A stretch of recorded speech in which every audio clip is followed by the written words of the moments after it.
여러분, 2026년 시장의 돈줄은 완전히 다른 곳으로 흐르고 있습니다. 단순히 글을 쓰고 그림을 그리는 AI의 시대는 막을 내렸고요. 이제 전 세계 투자자들이 미쳐 있는 건 화면 밖으로 걸어나와 직접 행동하는 로봇, 즉 피지컬 AI입니다. 아무리 AI가 똑똑해도 현실의 물건을 만질 수 없다면 경제적 가치는 제한적일 수밖에 없기 때문에 이제는 나 대신 공장에서 일하고 나 대신 짐을 옮겨줄 몸체를 원하죠. 2026년은 피지컬 AI가 지배하는 세상이라 해도 과언이 아닌데요. 피지컬 AI라는 말이 어렵게 느껴지시나요? 쉽게 말해 AI라는 뇌에 로봇이라는 몸을 달아준 겁니다. 앞에 장애물이 있으면 스스로 비켜가고 물건의 무게에 따라 잡는 힘을 조절합니다. 인간이 가르쳐주지 않아도 중력, 마찰력, 가속도를 계산해 최적의 움직임을 찾아내는 거죠. 혹시 이번에 CES 2026 보셨어요? 그야말로 충격 그 자체였습니다. 과거에는 삼성이나 LG의 TV 냉장고가 주인공이었지만 올해는 달랐습니다. 예전처럼 춤추거나 인사하는 재롱잔치 수준의 로봇은 자취를 감췄습니다. 테슬라의 옵티머스를 필두로 현대차의 보스턴 다이나믹스 로봇들이 실제 공장 라인에서 부품을 조립하고 박스를 나르는 모습을 실시간으로 보여줬죠. 지금까지의 AI 투자가 소프트웨어라는 눈에 보이지 않는 것에 베팅하는 것이었다면 피지컬 AI는 눈에 보이는 로봇, 만질 수 있는 관절, 그리고 이를 구동하는 배터리와 센서에 주목해야 합니다. 그런데 혹시 엔비디아나 구글 같은 초거대 기업들이 요즘 밤잠을 설치고 있는 거 아세요? 수조 원을 쏟아부어 세계 최고의 AI 두뇌를 만들었는데 정작 이 두뇌를 넣어 움직일 제대로 된 몸통이 없기 때문입니다. 구글의 딥마인드나 엔비디아의 시뮬레이션 기술은 가히 신의 영역입니다. 컴퓨터 안에서는 로봇이 수만 번을 넘어져도 1초 만에 다시 일어나고 복잡한 체조도 완벽하게 수행하죠. 하지만 현실은 냉혹합니다. 컴퓨터가 계산하지 못한 돌발 상황 하나에 수억 원짜리 AI 로봇은 고철덩어리가 됩니다. 구글과 엔비디아는 소프트웨어 설계의 달인이지만 실제로 나사를 조이고 쇠를 깎아 로봇을 대량 생산해본 경험이 거의 없습니다. 로봇이 현실을 배우려면 수만 대의 로봇이 현장에서 구르며 데이터를 쌓아야 하는데 빅테크들은 로봇을 수만 대씩 찍어낼 공장도 그 로봇을 관리할 인프라도 부족한 게 현실이죠. 예전 같았으면 미국 빅테크들은 설계만 하고 제조는 세계의 공장인 중국에 맡겼을 겁니다. 하지만 지금은 상황이 완전히 달라졌습니다. 국가 안보와 직결된 로봇 산업에서 미국은 더 이상 중국과 손을 잡을 수 없습니다. 핵심 기술이 유출될까봐 겁이 나기 때문이죠. 그래서 우리나라가 급부상하고 있습니다. 왜냐고요? 정밀 제조 능력과 배터리 기술을 삼성과 현대, LG가 모두 갖고 있고 여기에 믿을 수 있는 동맹국이라는 신뢰까지. 미국 빅테크들에게 한국은 선택이 아닌 필수 파트너가 되었습니다. 미국 형님들이 머리는 좋은데 팔다리가 부실해서 쩔쩔매고 있습니다. 그렇다면 우리는 어디에 투자해야 할까요? 당연히 그들이 간절히 원하는 최고급 팔다리를 만드는 한국 기업입니다. 엔비디아 CEO 젠슨 황이 얘기했죠. 엔비디아가 설계하고 한국이 만든다. 이 한 문장이 2026년 대한민국 증시를 관통하는 핵심 로드맵이라는 거 꼭 기억하셔야 합니다. 자, 그렇다면 테슬라, 구글, 엔비디아 이 중에 승자는 누가 될까요? 2026년 로봇 시장은 단순히 누가 만드냐의 문제가 아닙니다. 지금 전 세계 투자자들의 시선은 이 세 마리 공룡의 행보에 쏠려 있는데 제가 지금부터 한눈에 이해할 수 있도록 2026년 로봇 삼강체제 투자 지도를 보여드릴게요. 먼저 테슬라는 칩 설계부터 로봇 제작, 인공지능 학습까지 모두 스스로 해내는 수직 계열화의 끝판왕입니다. 수만 대의 자동차를 찍어내던 공장 노하우로 로봇도 대량 생산해 가격을 파괴하겠다는 전략이죠. 그리고 엔비디아는 직접 로봇을 만들기보다 모든 로봇 제조사가 필요로 하는 인프라를 장악했습니다. 특히 아이작 플랫폼을 통해서 로봇이 현실로 나오기 전에 가상세계에서 수억 번 연습할 수 있는 연습장을 빌려줍니다. 로봇의 뇌 역할을 하는 반도체를 공급하며 모든 로봇 기업으로부터 통행료를 받는 로봇 시대의 지주회사 역할을 하는 거죠. 스스로 공장을 세우는 대신 현대차 그룹과 손잡고 최고의 하드웨어에 자사의 소프트웨어를 이식하고 있습니다. 그리고 한때 로봇 사업을 포기했던 구글이 2026년 다시 왕좌를 노리고 돌아왔습니다. 그 비결은 바로 동맹입니다. 바둑 천재 알파고를 만든 구글 딥마인드가 이제 로봇의 사고를 담당하는 AI 파운데이션 모델을 제공하고 구글의 천재적인 지능이 현대차 그룹이 보유한 세계 최고의 로봇 하드웨어 아틀라스에 탑재되었습니다. 즉, 지금 글로벌 로봇 시장은 가장 똑똑한 뇌를 가진 구글과 가장 튼튼한 몸을 가진 현대차, 이 조합이 테슬라를 위협하는 가장 강력한 대항마입니다. 결국 2026년 로봇 투자의 핵심은 누가 한국의 제조 능력을 가진 현대차 그룹과 손을 잡았는가 라고 생각하시면 됩니다. 혹시 지난번에 젠슨 황이 한국에 온 진짜 이유가 뭔지 아세요? 젠슨 황은 이렇게 말합니다. 로봇내는 우리가, 몸통은 한국이. 이처럼 미국의 빅테크 공룡들이 왜 줄지어 한국행 비행기에 몸을 실을까요? 정답은 간단합니다. 전 세계에서 가장 정교하고 튼튼한 로봇 몸체를 만들 수 있는 나라가 바로 대한민국이기 때문입니다. 이제는 엔비디아가 설계하고 현대차가 만드는 새로운 로봇 파운드리 시대가 열렸습니다. 이제 현대차는 전 세계 피지컬 AI가 모여드는 거대한 플랫폼으로 진화했는데요. 구글이나 엔비디아 같은 빅테크들은 자신들의 AI 소프트웨어를 가장 잘 구현해줄 하드웨어 파트너로 현대차를 지목하고 있습니다. 여기서 진짜 핵심이 뭐냐면요. 보스턴 다이나믹스의 나스닥 상장입니다. 이건 여러 가지 의미를 가지는데 그중 눈에 띄는 건 이제 몸값 100조 원 시대가 열렸다는 겁니다. 세계 최고의 보행 기술을 가진 보스턴 다이나믹스의 아틀라스가 실제 공장에 투입되기 시작하면서 기업 가치가 천정부지로 솟고 있습니다. 여기서 우리가 주목할 건요.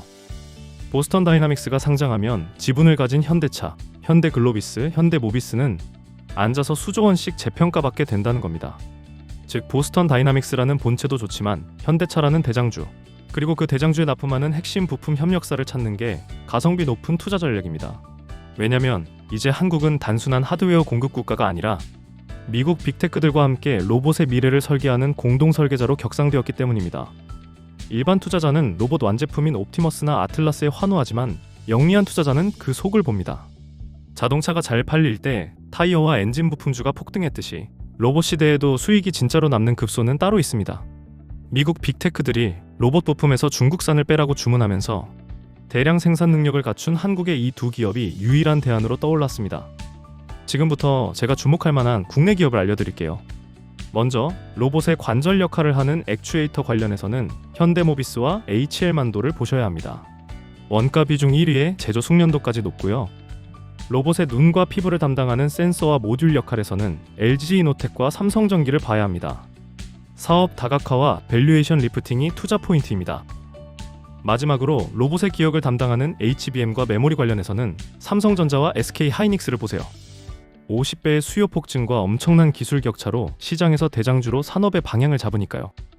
지금처럼 로봇 산업이 개화하는 시기에는 누가 1등 로봇이 될까를 고민하기보다는 누가 되어도 내 부품을 쓸 수밖에 없는 밸류체인에 투자하는 것이 가장 안전하고 강력한 전략입니다. 자, 이제부터가 하이라이트입니다. 사실 대기업들은 산업의 방향을 잡아주는 거지 상대적으로 주가 상승률이 크지는 않습니다.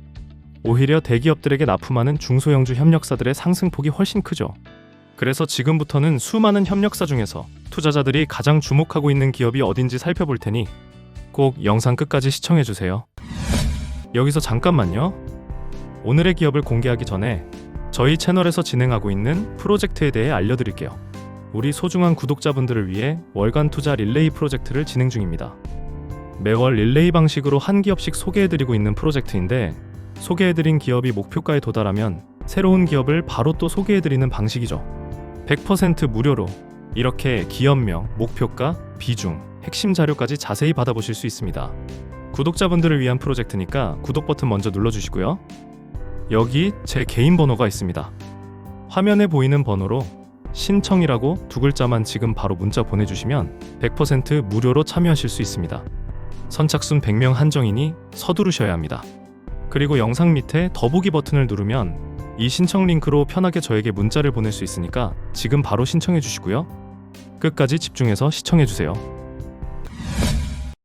여러분, 보스턴 다이나믹스와 현대차 그룹이 로봇 시장을 선도할 때 이들과의 협력으로 큰 수혜가 예상되는 기업은 바로 한국무브넥스입니다. 한국무브넥스가 왜 단순한 자동차 부품사를 넘어 로봇 시대의 숨은 진주인지, 그리고 왜 현대차와 보스턴 다이내믹스 연합군에서 대체 불가능한 파트너가 될 수밖에 없는지 그 압도적인 투자 매력인 세 가지 핵심 포인트를 알려드리겠습니다. 보스턴 다이내믹스의 휴머노이드 로봇 아틀라스가 세계 최고의 움직임을 보여줄 수 있는 이유는 정밀한 관절인 액추에이터와 하드웨어 설계 덕분입니다. 한국 무브넥스는 바로 이 지점에서 핵심적인 역할을 하는 거죠. 로봇의 관절은 자동차 부품보다 훨씬 높은 정밀도와 내구성을 요구하는데 한국 무브넥스는 현대차와 수십 년간 협력하며 쌓아온 단조 및 가공 기술을 바탕으로 아틀라스에 들어가는 핵심 하드웨어 부품과 정밀 금형을 제작하는 겁니다. 보스턴 다이내믹스가 기술력은 최고지만 수만 대씩 찍어내는 양산 능력은 현대차 그룹의 공급망에 의존해야 합니다. 한국 무브넥스는 이미 검증된 현대차의 1차 협력사로서 로봇 설계는 보스턴 다이나믹스, 대량 생산은 한국 무브넥스라는 공식을 만들어냈습니다. 로봇 시장의 밸류체인 낙수 효과는 자동차 시장의 10배 정도라고 보통 얘기를 하는데요. 현대차 그룹이 보스턴 다이내믹스를 통해 노리는 건 단순한 로봇 판매가 아니라 로봇 파운드리 시장입니다.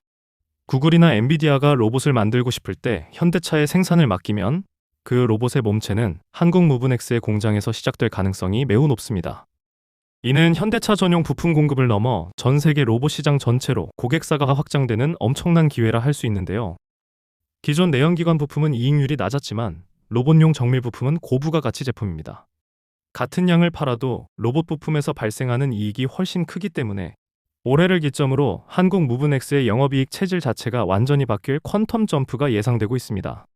가장 매력적인 점은 현재 한국 무브넥스의 주가가 여전히 전통 부품사 수준에 머물러 있다는 겁니다. 레인보우 로보틱스 같은 순수 로봇주들은 기대감만으로 수조 원의 시가총액을 형성하지만 한국 무브넥스는 탄탄한 자동차 실적을 가지고 있음에도 불구하고 로봇 분야의 가치는 아직 주가에 제대로 반영되지 않았습니다. 즉, 하방은 막혀있고 상방은 로봇 테마로 열려있는 로우 리스크 하이 리턴 구간인 셈이죠. 올해 하반기 보스턴 다이내믹스의 나스닥 상장이 본격화되면 시장은 진짜 수혜주 찾기에 혈안이 될 것입니다. 이때 실질적인 공급 계약과 기술 협력 관계가 부각되는 순간 한국 무브넥스는 섹터 내에서 가장 강력한 대장주로 치고 나갈 가능성이 높습니다. 2026년은 현대차의 로봇 사업이 꿈에서 돈으로 바뀌는 첫 해입니다. 한국 무브넥스는 그 돈의 흐름이 가장 먼저 통과하는 길목에 서 있습니다. 보스턴 다이내믹스가 날면 현대차가 웃고 한국 무브넥스의 계좌는 터진다는 말이 나올 정도로 이들의 삼각동맹은 견고합니다. 단순히 차트를 보는 투자가 아니라 글로벌 로봇 패권 다툼의 중심에선 한국 제조사의 저력에 관심을 갖는다면 올해 긍정적인 결과를 기대해 보셔도 좋을 것 같습니다. 자, 여러분. 그런데 말이죠. 매일 쏟아지는 뉴스와 전문가들의 엇갈리는 전망, 그리고 요동치는 주가 속에서 많이 불안하실 텐데요. 사실 그건 명확한 기준이 없기 때문입니다. 그래서 저희는 시장의 온도를 정확하게 측정해서 지금이 과열 구간으로 매도 타이밍인지 아니면 저평가 구간으로 매수 타이밍인지를 명확하게 진단합니다. 저희는 뜨거울 때 팔고 차가울 때 사는 가장 이상적인 투자를 실현하도록 돕는 가이드 역할을 하고 있습니다. 투자는 결국 자기 자신과의 싸움입니다. 아무리 좋은 지표를 알아도 급등락하는 주가 앞에서 흔들리는 멘탈 때문에 적절한 타이밍을 놓치기 쉽습니다. 저희 역할은 여러분의 투자 심리를 관리해드리는 따뜻한 조언자가 되는 겁니다. 시장 참여자들의 심리 상태를 면밀히 분석해서 왜 지금 공포에 떨 필요가 없는지 혹은 왜 지금 탐욕을 경계해야 하는지를 구체적으로 알려드릴 겁니다. 성공적인 투자는 습관에서 나옵니다. 바쁜 일상 속에서도 중요한 시장의 흐름과 타이밍을 놓치지 않도록 저희가 매일 아침 개장 전과 장 마감 후에는 여러분의 증시 기상청이 되어 시장의 온도를 체크해드리겠습니다. 시장 과열에 속지 않고 공포 속에서 기회를 포착하며 흔들리지 않는 멘탈을 유지할 수 있는 가장 냉철하고 명확한 투자 기준을 경험해보세요. 여러분의 투자 성공 온도를 맞춰드리겠습니다. 자, 그리고 한 가지 부탁드리겠습니다. 영상이 도움이 되었다면 구독과 좋아요 버튼 꼭 눌러주시고요. 댓글로 잘 봤습니다라고 간단하게 한마디 남겨주시면 저에게 정말 큰 힘이 됩니다. 앞으로 더 좋은 영상 만드는데 귀한 참고가 되니까 편하게 남겨주시길 부탁드리고요. 여기 제 번호 다시 올려드립니다. 화면에 보이는 번호로 신청이라고 문자 남겨주시면 저희가 진행하는 월간 릴레이 프로젝트에 100% 무료로 참여하실 수 있습니다. 그리고 영상 밑에 더보기 버튼을 누르면 이 신청 링크로 편하게 저에게 문자를 보낼 수 있습니다. 지금 바로 신청해 주시고요. 100% 무료니까 부담 없이 신청하고 문자로 이렇게 기업 내용을 받으시면 됩니다. 끝까지 시청해 주셔서 감사합니다.